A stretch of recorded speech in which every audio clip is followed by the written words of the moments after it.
Five things to stop doing in your business if you want better results.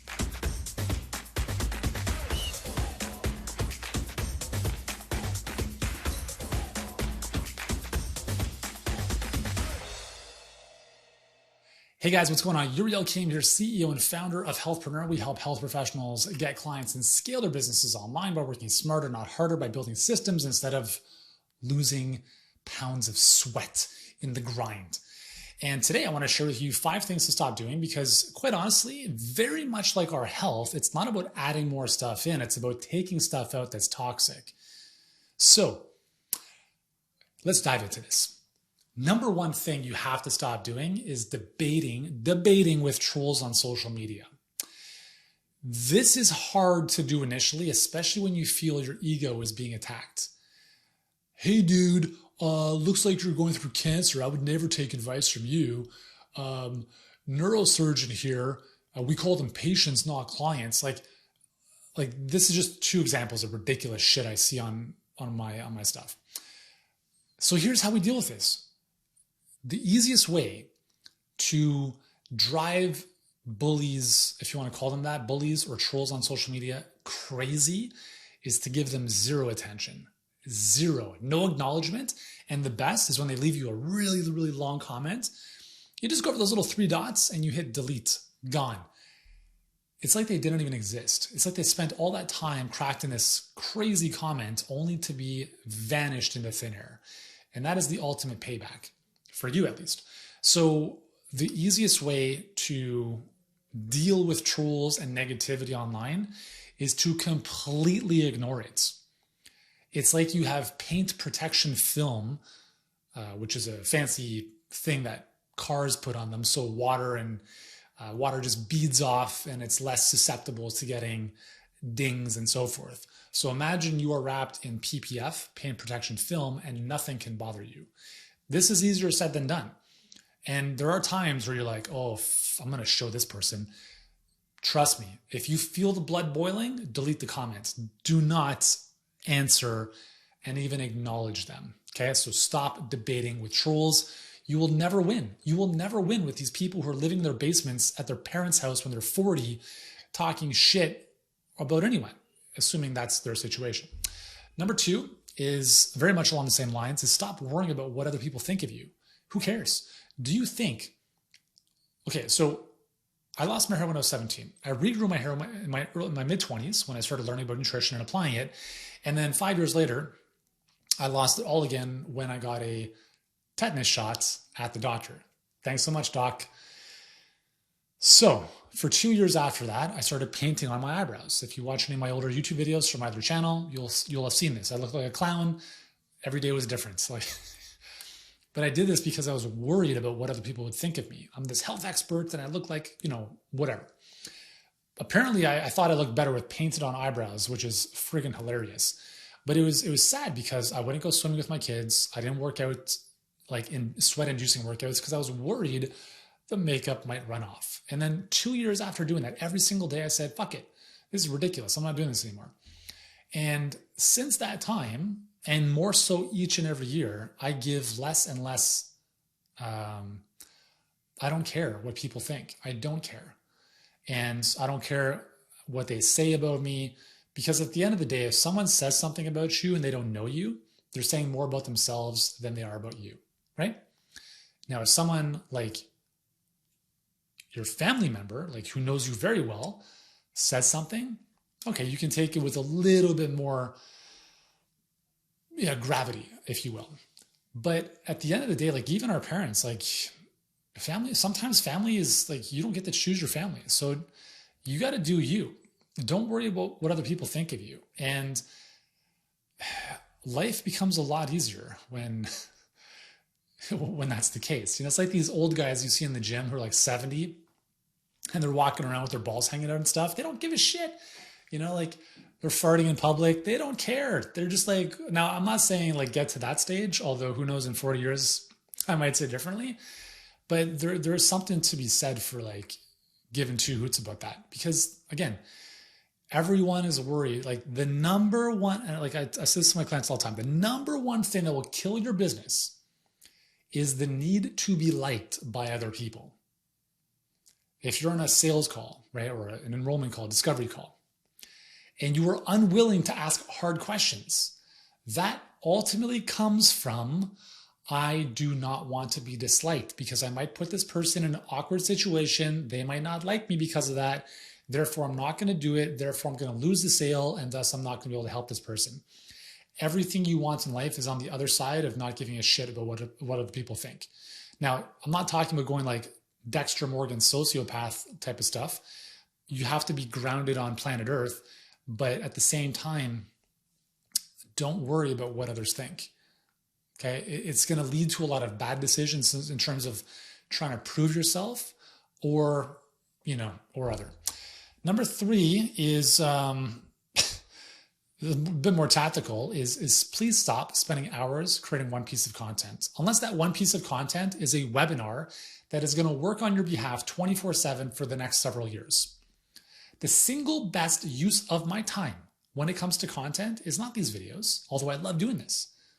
The single best use of my time is my webinars over the years.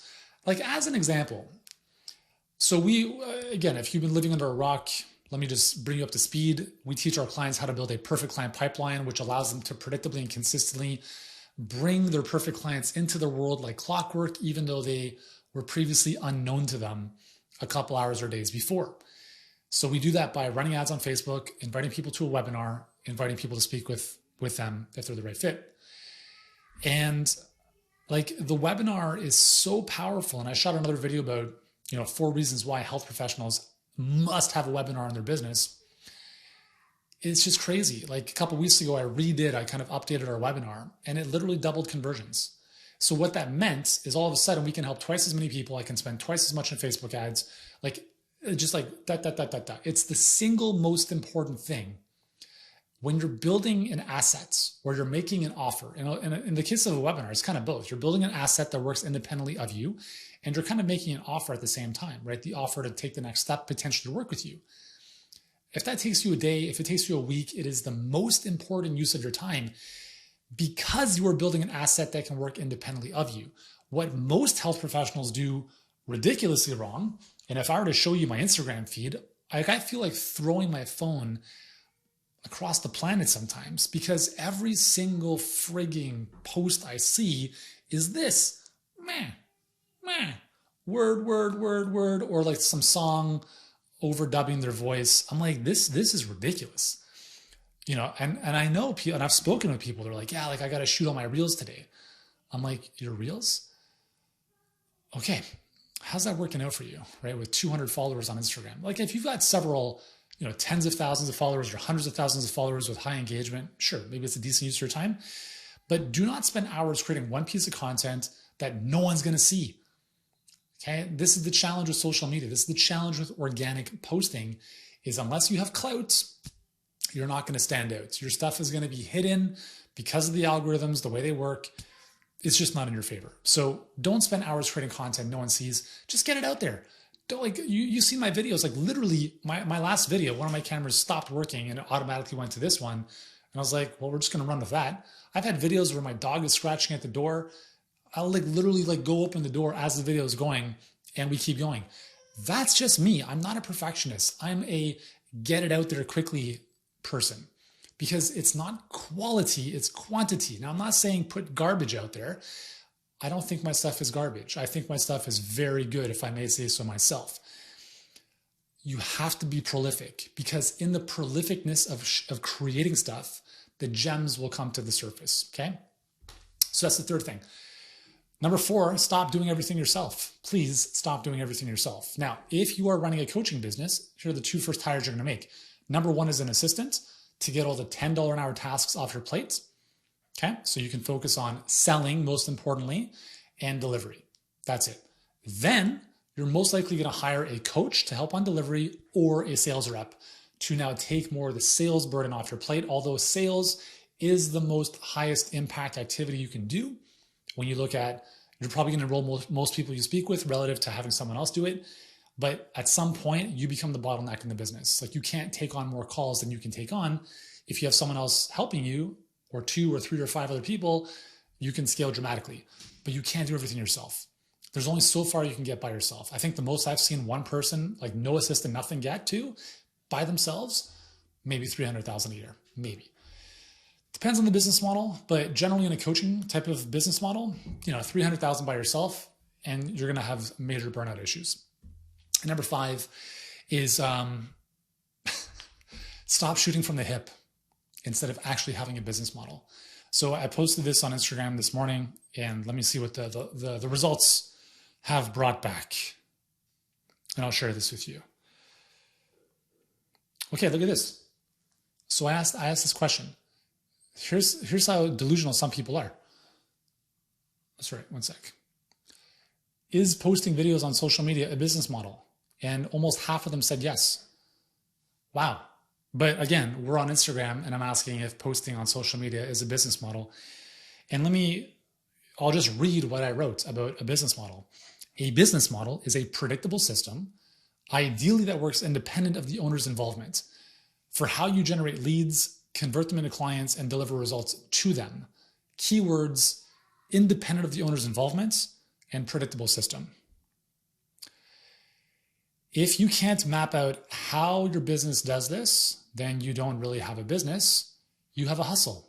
And I was that guy. For many years, I had a promotion business, a hustle business. It took me a long time to figure things out. Because at the end of the day, systems and structure create freedom. Every entrepreneur I've ever known wants freedom more than anything else. Money ties in with that. Freedom to do what you want, with whom you want, when you want, where you want. But you can't have freedom if you're stuck on your phone posting stuff no one's going to see all the time. So when I say shooting from the hip, I mean you have to understand how what you're doing ties into the bigger machine of your business. If you were to go to the bank, like think of it this way. If you were to go on Shark Tank, not that I recommend you get investors, but if you were to go on Shark Tank and said, hey, I'm a health professional, I coach clients, and I'm amazing. And they'll ask you the question, great, how do you get clients? And your answer is, I just shoot videos and post them on Instagram. Okay, that might work if you have a big following and you can show predictability there. Like if I post a video, 1,000 people see, 10 people click, that makes sense. But most people don't live in that world, right? They're just putting stuff out there. Hopefully that like at some point is going to gain traction. It's the TikTok approach, right? TikTok at this current time is the wild, wild west, what Instagram was maybe 10 years ago. And it's slowly but surely changing because now there's ads running on TikTok. I run ads on TikTok. But the reality is on TikTok, it's you just put a bunch of stuff up there and some of it will go viral. That's pretty much the game plan for social media. There's no perfect time of day to post. There's no perfect length of video, perfect length of caption, perfect number of hashtags. All that stuff is baloney. Okay. So what I'd recommend you do is really think about what is your business model? Like if you don't even know, like how do you even explain that? If you don't know how to explain it, that's a problem. Like our business model is very simple. Like it's a 5-step flywheel that hopefully most of our team members should know, right? And we can like literally map it out. This happens, and this happens, and this happens, and this happens, and this happens. And then it goes back and repeats. And I can take, if I ever wanted to go to the bank and they say, well, how does your business work? I could draw this out for them or show a fancy presentation and they'll be like, wow, this guy knows what he's talking about versus, well, I don't know. Like, I mean, I just shoot some videos and I get some clients, and all, like, if you've got amazing results doing that, by all means, keep doing it. But, at the end of the day, like you have to build a business is a collection of predictable systems that produce a profit for the owner. Okay. Collection of predictable systems, not the owner grinding away. Health professionals, for the most part, are technicians. They're self-employed, which means they bought a job. You own a clinic? Great. You own a job. Because if you bought the clinic and you're still the one doing all the work in the clinic, you're not really the business owner. You might be technically, but you're still working 20 hours a day. Because what happens if you take a week off? What happens to your patients? What happens to your clients? Do they just get amazing results without you? If they don't, that's something you need to address. And if you don't know how to do that, you need our help, because this is what we help our clients do every single day. How you can help your clients get better results even while you're on vacation, even if you never speak with them. Not because you don't want to speak with them. Again, like I love working with my clients. I love it, but it's not 12 hours a day. It's like I have a couple of calls with them a week, and then we've got an amazing coaching team and systems around me to support our clients. Because if you don't have that type of structure, and not even like you don't even need extra coaches, just in terms of how you build out your delivery, your curriculum. We talk about the 3 C's: curriculum, community, coaching. If you've watched our webinar, you know what I'm talking about. You got to build this sucker out, because if you don't, you'll never have a business. You will always have burnout central, which is the number one complaint health professionals complain about. Is burnout, because of the one-on-one medical matrix, trading time for money. And it happens in 2 ways. Either you're burnt out on the front end, grinding away in your marketing, trying to get people coming in and probably undercharging. And then on the back end is everyone's one-on-one. One of our clients who started with us a couple months ago, I asked her, like, what's the first thing that happens when a client signs up with you? She's like, I do a 3-hour consult. I was like, whoa, 3 hours? You can't scale that sucker. Is there a possibility you might be able to deliver the same results in like a third of the time, like 1 hour? And she has been, because if she was doing 3-hour consults with every single person, do you think she would scale her acquisition? No, because we're not going to move into pain. If I have to talk with 10 people today, 3 hours times 10, that's more than 24 hours. You think I'm going to like flood the gates with new clients if that happens? No way. None of us would do that. So delivery burnout is a big deal, and so is acquisition burnout. We help our clients solve both. So you can help more people, work less. But listen, I work like a maniac. I get up at 4:35 every day. I'm right into my work. I work until 4 o'clock in the afternoon. So I work like 70 hours a week, but I friggin' love what I do. I can shoot videos like this all day long. But remember, I've built the systems, I built the foundation, I work with my team. It's not just me doing stuff by myself. So it's not just about working less. It's about doing less of what you don't want to do and more of what you do want to do. Right? And that's important, right? So anyways, I hope this makes sense for you. So again, those 5 things really quick to stop doing. Number 1, stop debating with trolls on social media. Number 2, stop worrying about what other people think of you. Number 3 is stop spending too much time creating one piece of content unless it's an asset like a webinar. Number 4, stop doing everything yourself. And number 5 is stop shooting from the hip instead of actually having an actual business model that works largely for you. Cool. If you've enjoyed this video, give me a hell yes in the comments below, give it a thumbs up, and subscribe to the channel if you have not done so already. And on that note, I will bid you farewell. I hope you have an amazing day. Ciao.